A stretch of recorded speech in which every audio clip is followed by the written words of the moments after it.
Saudara-saudari, selamat datang di Men Worship Service. Kita percaya bahwa Tuhan sanggup menjamah dan memberkati kita ketika kita mengikuti ibadah secara online di rumah kita masing-masing. Dalam ibadah online kali ini, kita akan bersama-sama mengikuti perjamuan kudus. Oleh karena itu, silahkan Anda terlebih dahulu menyiapkan roti dan anggur perjamuan kudus, baik yang telah Anda terima dari gereja atau yang telah Anda siapkan sendiri. Ibadah gereja kita di sepanjang bulan Juli ini tetap diadakan secara online dengan memperhatikan hasil pertemuan gereja-gereja se-Jawa Barat bersama staf khusus Kementerian Kesehatan Republik Indonesia pada tanggal 1 Juli 2020 yang lalu. Maka penyelenggaraan ibadah onsite yaitu ibadah minggu di gedung gereja kita direncanakan pada akhir Juli 2020.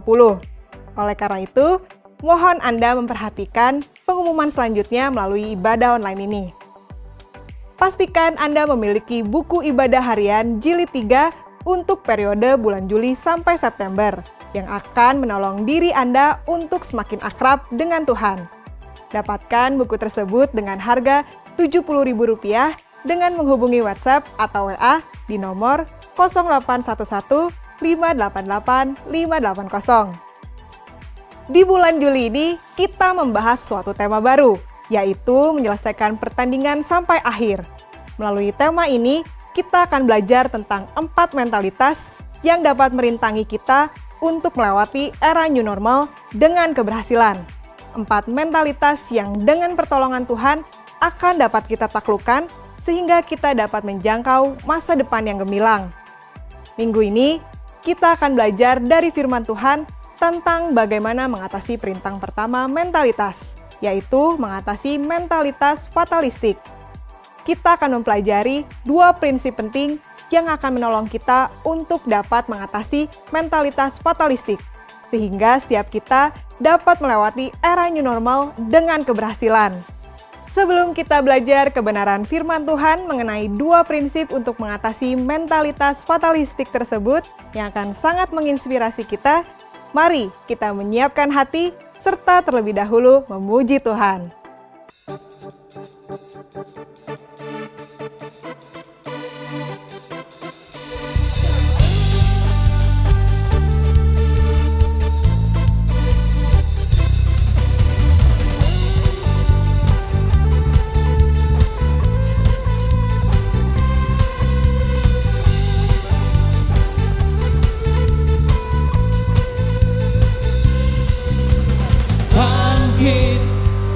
Angkatlah suara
kemuliaan.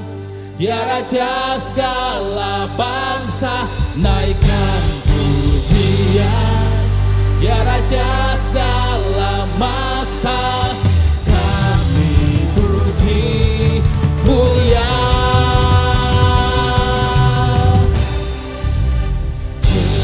Kemuliaan bagi Allah pencipta, kemuliaan biar Raja segala bangsa, naikkan pujian. Ya Raja segala masa, kami puji mulia. Kami puji mulia.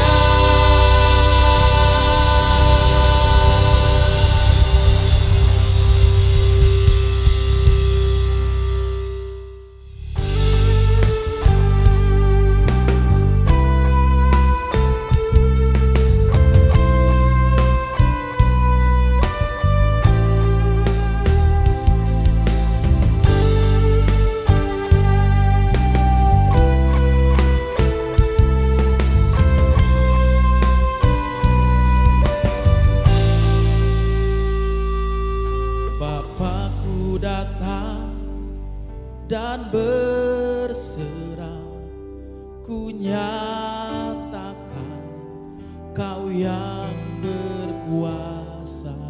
Dalam gelap Kau setia, Kau cahaya hidupku. Kau kuatkan aku bertahan, Kau harapan dalam kesesakan. Kau buktikan kesetiaan-Mu Tuhan, Engkau Allah Immanuel.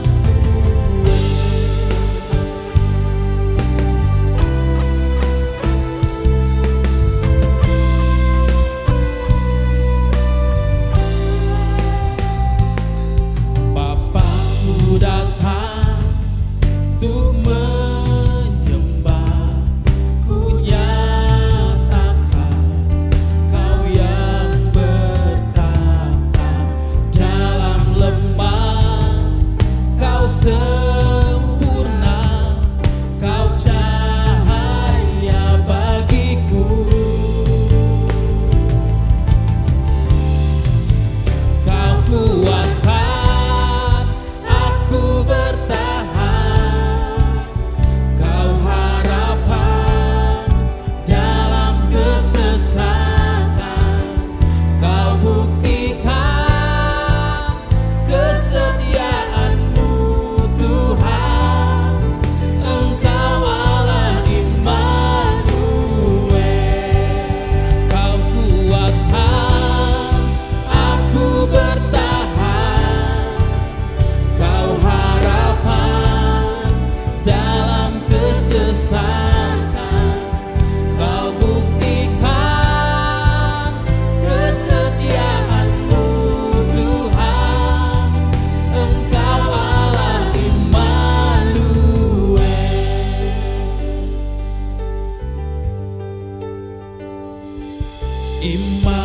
Immanuel, Immanuel, Engkau besertaku.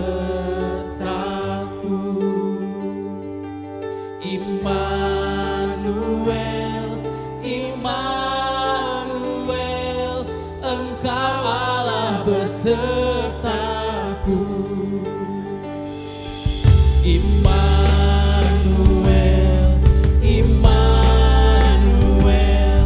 Engkau besertaku. Immanuel, Immanuel,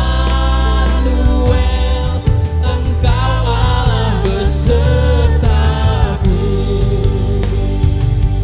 Immanuel,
Kualitas hidup kita ditentukan oleh apa yang mengisi waktu kita.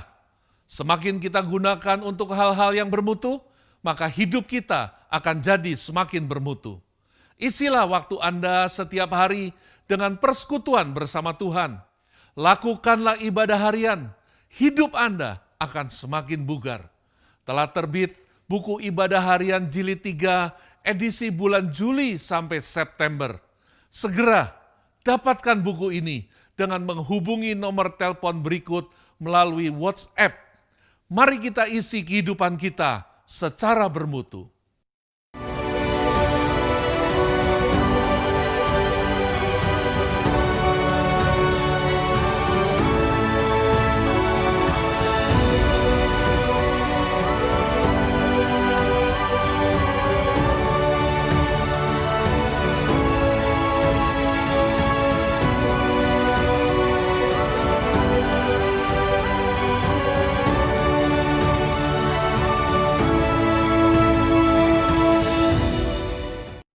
Sebagaimana dengan kebanyakan orang, tentu saya juga memiliki kegemaran atau hobi. Berbagai hobi yang berkembang dan berubah sesuai dengan perubahan usia. Salah satu hobi saya ketika masih muda, maksud saya sekarang juga masih muda, tetapi ketika itu sedikit lebih muda dari sekarang, yaitu di masa saya masih duduk di bangku kuliah, saya suka mendaki gunung. Bagi saya mendaki gunung bukan sekadar kegiatan fisik, namun berbagai pelajaran penting bagi kehidupan ini dapat saya petik dari kegiatan tersebut. Salah satunya yaitu saya dapati bahwa tantangan terbesar dalam kehidupan bukanlah berada di luar diri kita, namun justru di dalam diri kita sendiri.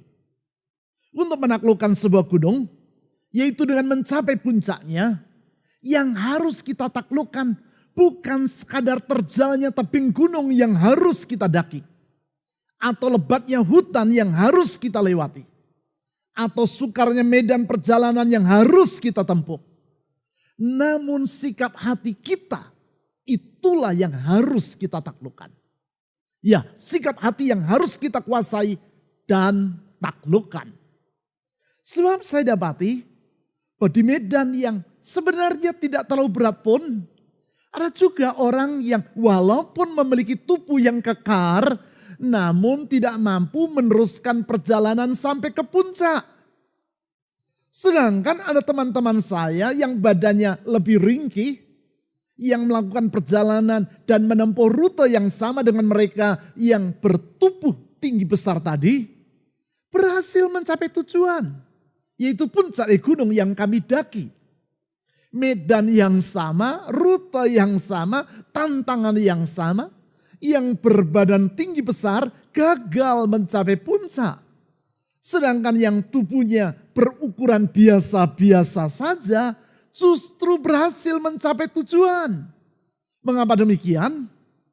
Karena bisa jadi walaupun seseorang bertubuh tinggi besar, namun tekad di dalam dirinya lemah.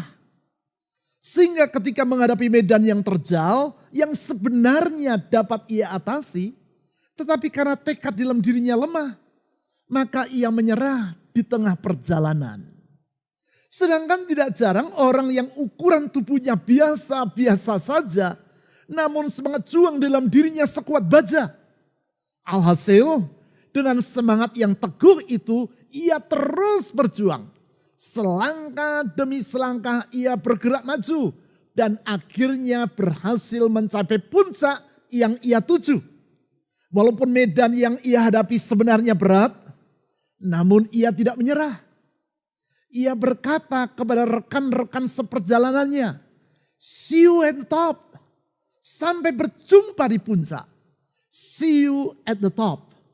Itulah kalimat yang biasa diucapkan oleh para pendaki gunung untuk saling memberi semangat satu sama lain. See you at the top.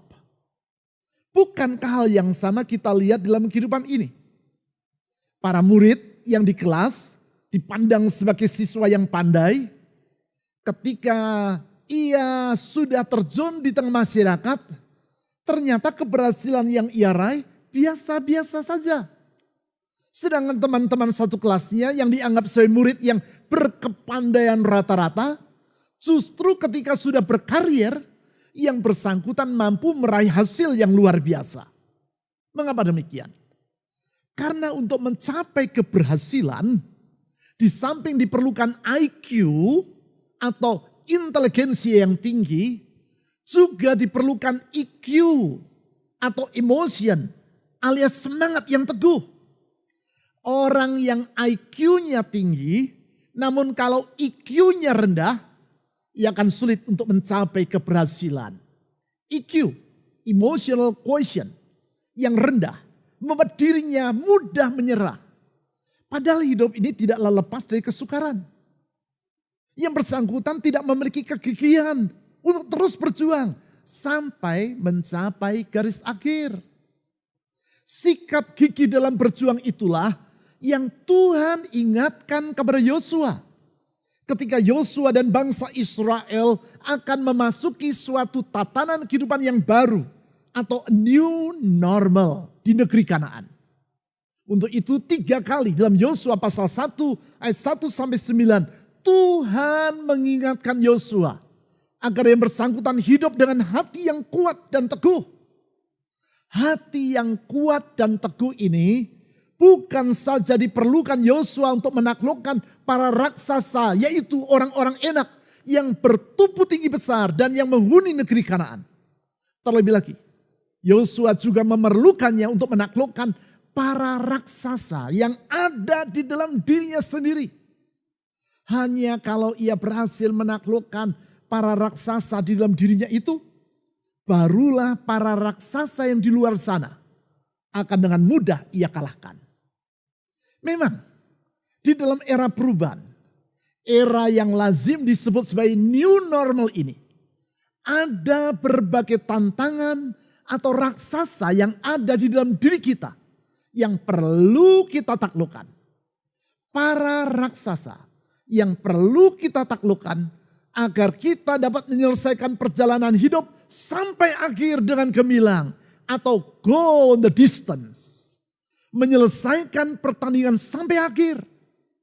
Para raksasa dalam diri kita yang perlu kita atasi dengan pertolongan Tuhan agar kita dapat menjalani kehidupan kita sampai akhir dalam kemenangan atau go the distance. Menyelesaikan pertandingan sampai tuntas. Para raksasa dalam pola pikir kita yang wajib kita kalahkan agar kita dapat melewati masa new normal ini di dalam keberhasilan atau go the distance. Menyelesaikan perlombaan sampai garis akhir dalam keberhasilan. Apakah para raksasa dalam diri kita yang harus kita taklukkan itu? Hal tersebut dijawab oleh Rasul Paulus di dalam suratnya kepada jemaat di Korintus, yaitu 1 Korintus pasal 9 ayat 24 sampai 27. Di situ Paulus menjelaskan bahwa kehidupan kita bagaikan orang yang berada di dalam suatu perlombaan. Perlombaan yang harus diselesaikan sampai akhir dengan tuntas atau go the distance. Sebab hanya dengan demikian barulah kita akan dapat menjadi seorang pemenang. Untuk mengetahui apakah para raksasa yang ada dalam diri kita dan yang perlu kita taklukkan tersebut, serta bagaimana kita dapat mengalahkannya, saya ajak Anda membaca apa yang dituliskan oleh Rasul Paulus dalam 1 Korintus pasal 9 ayat 24 sampai 27 tadi. 1 Korintus pasal 9 ayat 24 sampai 27. Paulus menulis seperti demikian. Tidak tahukah kamu bahwa dalam gelanggang pertandingan semua peserta turut berlari. Tetapi bahwa hanya satu orang saja yang mendapat hadiah. Karena itu larilah begitu rupa sehingga kamu memperolehnya. Ayat 25. Tiap-tiap orang yang turut mengambil bagian dalam pertandingan menguasai dirinya dalam segala hal.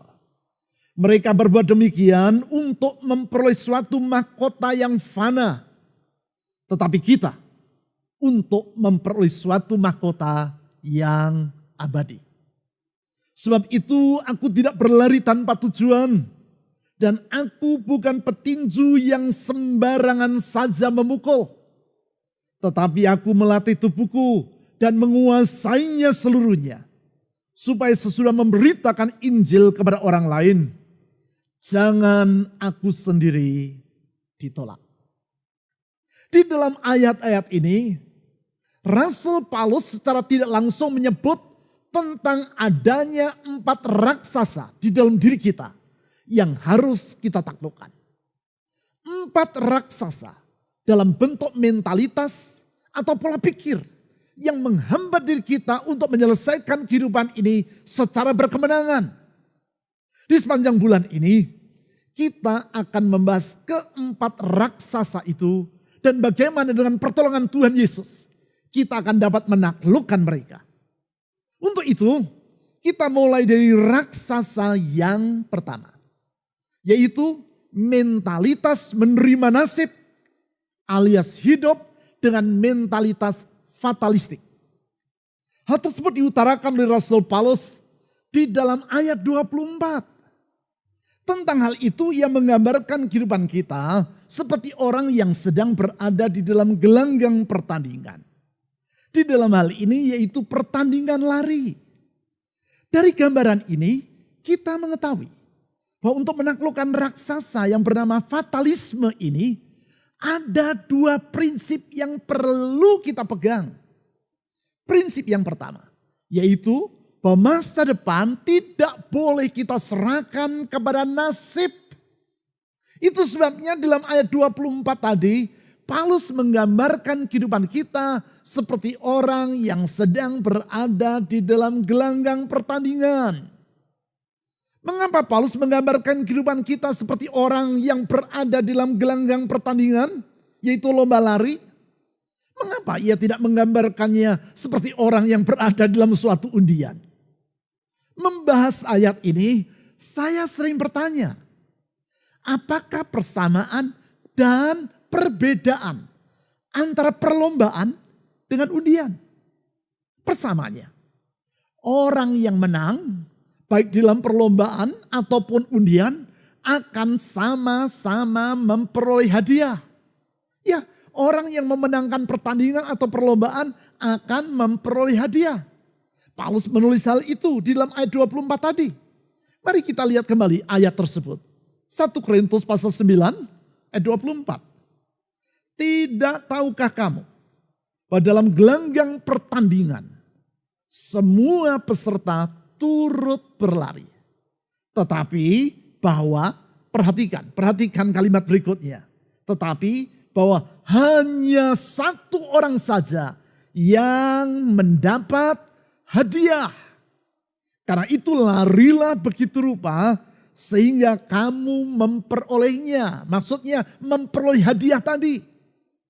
Hal yang sama yang akan dialami oleh orang yang mengikuti undian. Kalau yang bersangkutan menang, ia juga akan memperoleh hadiah. Lalu, apa perbedaan antara undian dengan perlombaan? Ini perbedaannya. Kemenangan di dalam undian ditentukan oleh nasib. Sedangkan kemenangan dalam suatu perlombaan ditentukan oleh perjuangan. Ya, kalau Anda mengikuti undian, kemenangan Anda ditentukan oleh nasib Anda. Sebagai contoh, Anda pergi ke toko dan berbelanja dengan jumlah tertentu. Ada kalanya toko-toko tertentu memberi Anda kupon hadiah. Anda diminta untuk menulis nama, alamat, nomor KTP, dan nomor telepon Anda pada kupon itu. Kemudian kupon dirobek menjadi 2. Satu untuk dikumpulkan, yang satu lagi Anda simpan sebagai bukti bahwa Anda telah mengikuti undian. Pada waktunya, semua kupon yang telah dikumpulkan diundi di depan notaris. Orang yang ditugaskan akan mengambil salah satu dari sekian ribu kupon yang telah dikumpulkan itu. Pribadi yang kuponnya terambil, dialah yang menjadi pemenang dan akan mendapat hadiah. Siapakah orang yang kuponnya terambil dan menjadi pemenang tersebut? Ya tergantung pada nasib. Orang yang nasibnya baik, dia akan memenangkan undian tersebut. Ingat, di sini Paulus menyebut bahwa hidup kita bukan seperti orang yang sedang mengikuti undian. Artinya, bagaimana akhir kehidupan kita bukan dan tidak boleh ditentukan oleh nasib. Kehidupan kita tidak boleh kita serahkan kepada nasib. Apakah nasib? Hal-hal yang kita alami dalam kehidupan ini yang bukan merupakan pilihan kita dan pada batas tertentu tidak dapat kita ubah. Ada banyak hal dalam kehidupan ini yang kita alami dan yang bukan merupakan pilihan kita. Contoh, siapa yang menjadi orang tua yang melahirkan kita? Jelas itu bukan pilihan kita. Tidak seorang pun di antara kita yang dapat memilih siapa orang tua kita. Sebelum lahir, kita tidak dapat berkata kepada Tuhan, ya Tuhan, izinkan aku lahir dalam keluarga ini atau itu. Tuhan bertanya, mengapa engkau memilih untuk dilahirkan di dalam keluarga itu? Anda menjawab, karena itu adalah keluarga konglomerat Tuhan. Kalau aku dilahirkan dalam keluarga konglomerat, maka hidupku akan sangat nyaman. Lalu Tuhan menjawab, baiklah kalau begitu. Mungkinkah hal tersebut terjadi? Jelas tidak mungkin. Tidak seorang pun di antara kita yang dapat memilih siapa orang tua yang melahirkan kita. Kalau saya lahir dalam keluarga Wijaya, hal itu bukan pilihan saya. Kalaupun semisalnya saya ingin mengubah hal tersebut, saya juga tidak akan dapat melakukannya. Itulah yang diistilahkan orang sebagai nasib. Jadi, mengapa Anda lahir dalam keluarga yang melahirkan Anda? Ya itulah karena nasib. Masih banyak lagi hal seperti itu. Seperti misalnya jenis gender Anda. Apakah Anda dilahirkan sebagai laki-laki atau perempuan? Itu bukan pilihan Anda. Warna kulit Anda. Apakah Anda dilahirkan sebagai orang Asia yang berkulit sawo matang atau kuning? Atau dilahirkan sebagai orang Eropa yang berkulit putih? Atau dilahirkan sebagai orang Afrika yang berkulit hitam? Semua itu bukan pilihan Anda. Alias hal itu karena nasib Anda. Pertanyaannya, apakah semua itu harus menentukan masa depan Anda? Apakah siapa yang menjadi orang tua kita? Apakah jenis gender kita? Apakah warna kulit kita? Dan masih banyak hal lain yang disebut sebagai nasib itu harus menentukan masa depan kita. Mengingat apa yang dituliskan Rasul Paulus dalam 1 Korintus 9 ayat 24 tadi. Yaitu bahwa hidup ini bagaikan orang yang berada di dalam gelanggang pertandingan.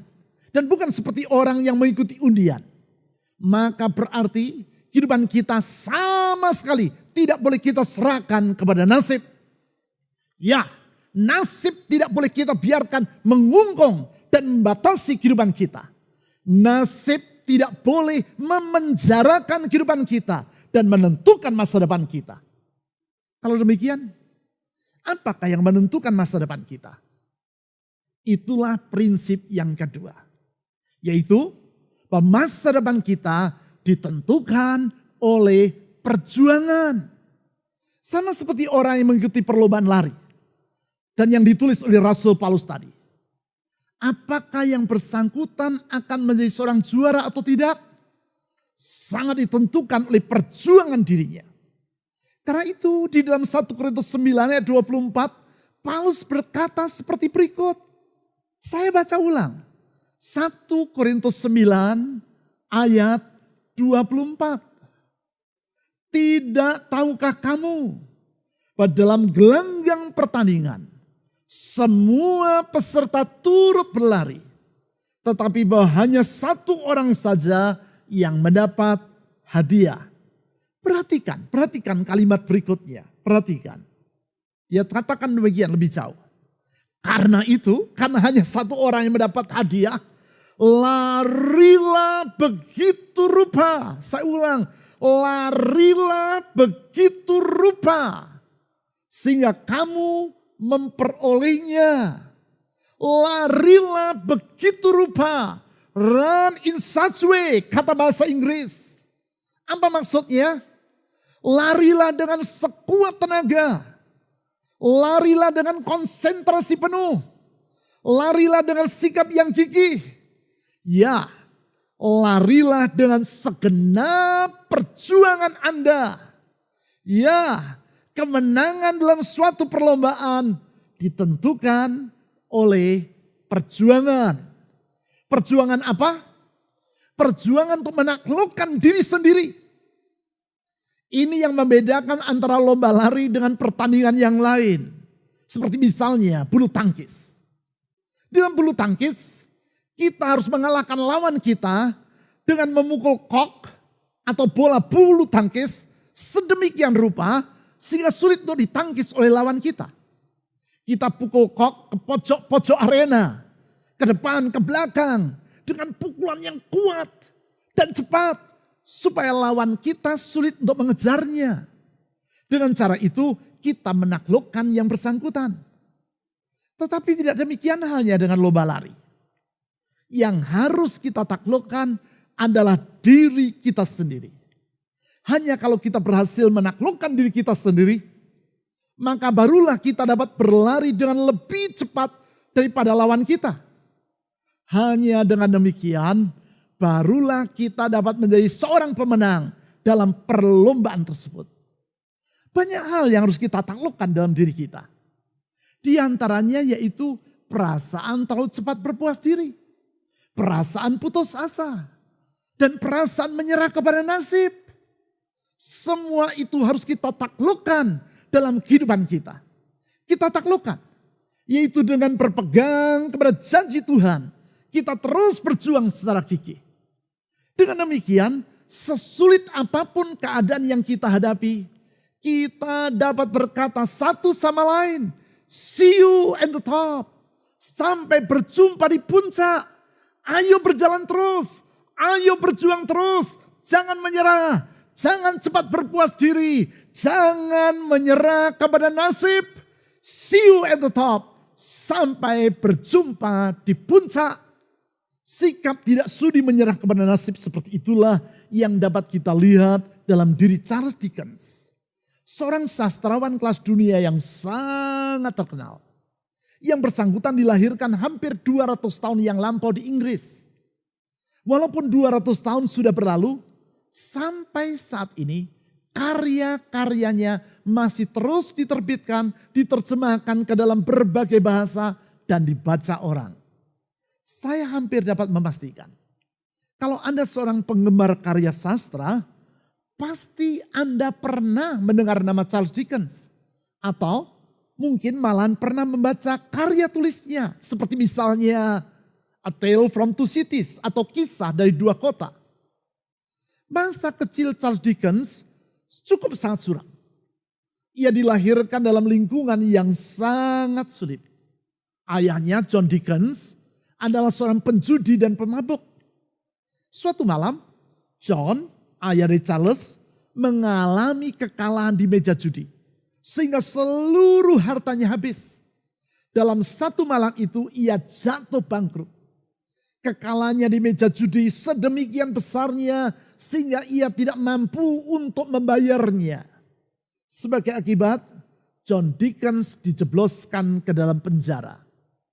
Keluarganya berantakan. Setiap orang dalam keluarga itu harus bekerja untuk menyambung hidup. Termasuk Charles Dickens yang pada saat itu masih berusia 12 tahun. Ia harus berhenti sekolah dan bekerja di kota London untuk meringankan beban dari keluarganya. Coba Anda bayangkan. Seorang anak dari keluarga yang berantakan, ayahnya berada dalam penjara sehingga ia harus berhenti sekolah pada usia 12 tahun. Drop out saat masih berusia 12 tahun artinya di kelas 5 sekolah dasar. Dan harus bekerja untuk menyambung hidup. Apakah yang Anda bayangkan tentang masa depan dari anak ini? Tentu masa depan yang suram. Masa depan yang sangat gelap. Pekerjaan apa yang dapat diberikan kepada seorang anak yang masih berusia 12 tahun? Upah sebesar apakah yang dapat diberikan kepada anak seusia itu? Charles Dickens bekerja sebagai seorang penempel etiket pada botol di sebuah pabrik semen sepatu di kota London.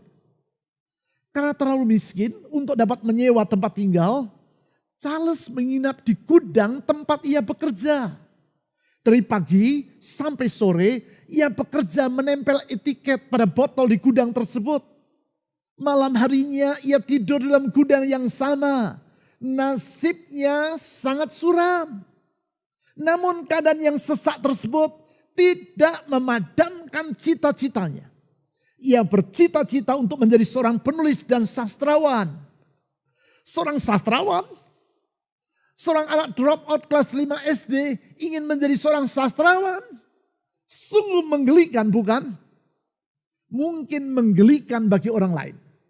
Tetapi tidak bagi Charles Dickens. Setiap malam di gudang tempat ia bekerja dan menginap, di bawah sinar lampu yang temaram, ia belajar menulis. Ia belajar, dan terus belajar menulis. Akhirnya ia berhasil menulis sebuah tulisan. Ia mengirim hasil tulisannya tersebut ke redaksi sebuah surat kabar yang terbit di kota London. Melihat tulisan seorang anak yang bentuknya seperti cakar ayam, redaksi tidak merasa perlu untuk membacanya dan langsung membuangnya ke tempat sampah. Apakah hal ini memadamkan semangat Charles? Tidak. Ia menulis lagi dan hasil tulisannya dikirimnya ke redaksi surat kabar. Redaksi terlalu sibuk untuk membaca tulisan yang tidak lurus, naik turun seperti gunung itu. Tanpa berusaha untuk membacanya, ia langsung membuangnya ke tempat sampah. Apakah hal ini memadamkan semangat Charles Dickens? Tidak. Ia menulis lagi dan mengirimnya ke surat kabar. Redaksi membuangnya lagi ke tempat sampah. Charles menulis dan mengirimnya lagi tulisannya. Redaksi membuang lagi ke tempat sampah. Demikian terjadi berulang-ulang. Sampai redaksi surat kabar merasa kewalahan terhadap semangat pantang menyerah dalam diri Charles Dickens. Akhirnya ia membaca tulisan Charles Dickens dan memuatnya di surat kabarnya. Bukan pada halaman depan, melainkan pada halaman paling dalam, terselip di antara iklan-iklan. Hari itu, sepanjang malam, Charles Dickens tidak dapat tidur. Ia tidak dapat melepaskan surat kabar yang memuat hasil tulisannya itu dari tangannya. Sepanjang malam ia membaca ulang hasil tulisannya yang untuk pertama kalinya dimuat di surat kabar. Sementara ia membaca, air matanya jatuh bercucuran. Usahanya mulai menampakkan hasil. Perjuangannya tidak sia-sia. Akhirnya tulisannya dimuat di surat kabar. Ya, dari gudang yang remang-remang itu. Dari seorang anak putus sekolah di usia 12 tahun. Lahirlah seorang sastrawan dunia, Charles Dickens. Sikap tidak bersedia menyerah kepada nasib. Namun berjuang dengan gigih untuk mengoyak tabir nasib itulah yang perlu ada dalam diri kita dalam melewati masa new normal ini. Jelas tidak seorang pun di antara kita yang memilih untuk hidup di masa wabah seperti sekarang. Kita tidak dapat menghindari masa ini dan pada batas tertentu kita tidak dapat mengubahnya. Mengapa kita hidup di masa wabah ini? Mungkin orang akan berkata, ya sudah nasib kita. Namun apakah berarti masa depan kita harus kita serahkan kepada situasi yang sulit ini? Tidak, jangan. Mari kita terus berjuang dengan iman. Percayalah bahwa Tuhan Yesus melalui kematiannya telah menghapuskan masa lalu kita. Dan melalui kebangkitannya ia menjamin masa depan kita. Jangan menyerah. Jangan menyerah. Go the distance. See you at the top. Selesaikan pertandingan sampai akhir. sampai berjumpa di puncak. Mari kita terus berjuang dengan bersandar pada janji dan kesetiaan Tuhan. Jangan menyerah kepada nasib. Tuhan Yesus telah membentangkan masa depan yang indah bagi kita. Mari berjuang dalam iman. Go the distance, see you at the top. Selesaikan pertandingan sampai akhir. Sampai berjumpa di puncak. Tuhan Yesus yang setia telah menjamin masa depan kita. Go the distance, see you at the top. Mari kita berdoa. Tuhan Yesus, Engkau setia. Di dalam anugerah-Mu, melalui pengorbanan-Mu sampai mati di kayu salib, Engkau telah menghapuskan masa lampau kami. Dan dalam kuasa kebangkitan-Mu, Engkau menjamin masa depan yang indah bagi kami. Dalam kesadaran itu, kami tidak mau menyerah kepada nasib. Dalam kesadaran itu, kami tidak mau menyerah kepada kesulitan apapun yang ada di depan kami. Kami percaya kesetiaan-Mu tidak pernah berubah untuk selama-lamanya. Engkau menuntun dan menyertai kami melewati hari-hari yang ada di hadapan kami. Dan kami percaya bersama dengan Engkau ya Tuhan Yesus, kami akan melewati semua hari di depan kami dalam kemenangan, di dalam pertolongan-Mu, di dalam berkat-Mu.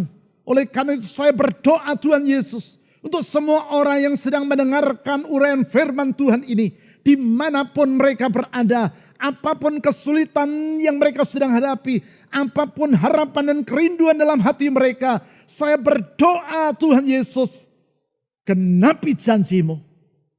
Genapi janji-Mu dalam hidup mereka. Genapi janji-Mu untuk masa depan mereka. Tuhan Yesus, saya menyerahkan kehidupan mereka masing-masing dalam tangan-Mu. Ulurkan tangan-Mu yang meneduhkan badai.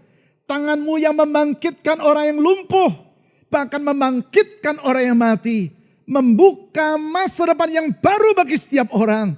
Kepadamu ya Tuhan Yesus saya berdoa. Ulurkan tangan mujizat dan kuasa-Mu itu.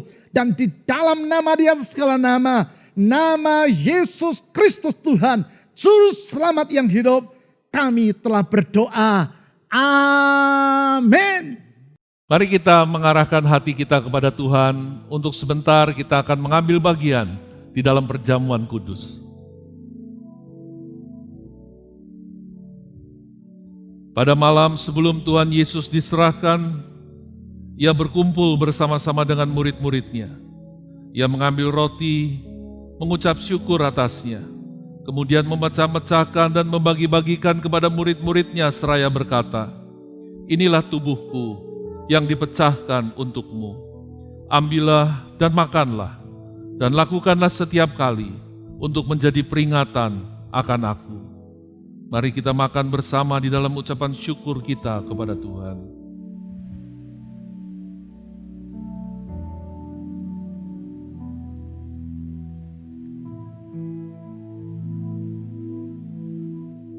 Demikian juga sesudah makan Ia mengambil cawan dan mengatakan, "Inilah cawan perjanjian yang baru yang dimeteraikan oleh darahku. Ambillah dan minumlah, dan lakukanlah setiap kali untuk menjadi peringatan akan aku." Mari kita minum bersama di dalam ucapan syukur kita kepada Tuhan.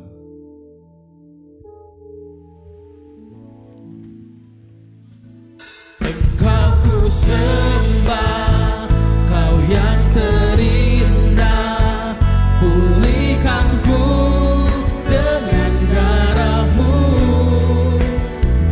Engkau ku sembah, Bapa mulia, seumur hidupku.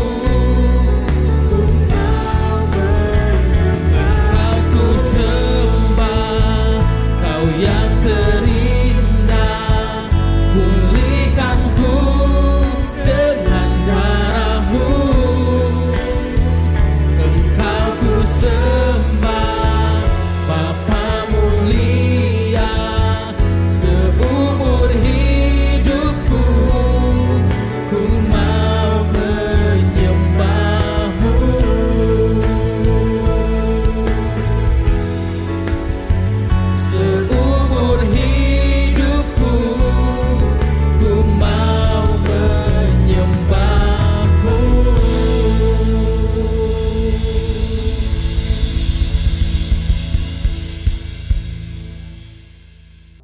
Bagi Anda yang memerlukan dukungan doa, Anda dapat mengirimkan beban doa melalui WA atau WhatsApp di nomor 0811 841 765.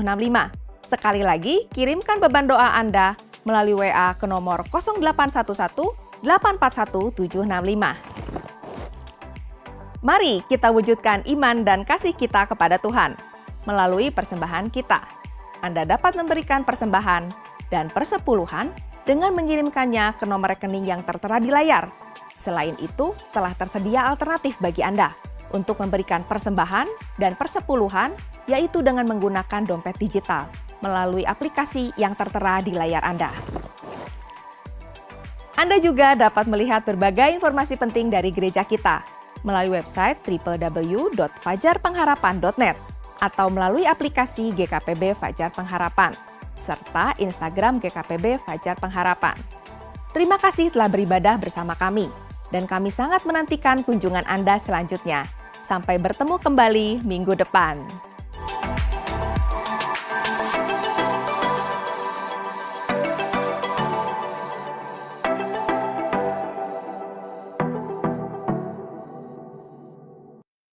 Saudara-saudari, kita akan mengakhiri ibadah dengan ucapan syukur kepada Tuhan. Mari kita berdoa. Bapa yang baik, kami bersyukur atas kasih-Mu dalam kehidupan kami.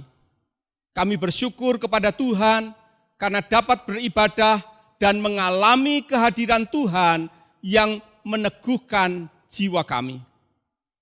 Terima kasih untuk firman-Mu yang menguatkan kami, yang meyakinkan kami bahwa Tuhan menjamin masa depan kami. Kami yang dalam kesulitan mendapatkan jalan keluar. Kami yang dalam keadaan susah mendapatkan penghiburan. Kami yang berbeban berat mendapatkan kelegaan. Kami yang sakit mendapatkan mujizat kesembuhan dari Tuhan. Kami mengakhiri ibadah dengan ucapan syukur kepada Tuhan, karena Engkau Allah yang Maha Kasih, berkenan untuk menuntun jalan kami, sehingga kami tidak akan pernah tersesat. Engkau Allah yang Maha Kuasa, berkenan membuka jalan bagi kami, sehingga kami mengalami mujizat oleh karena kemurahan Tuhan.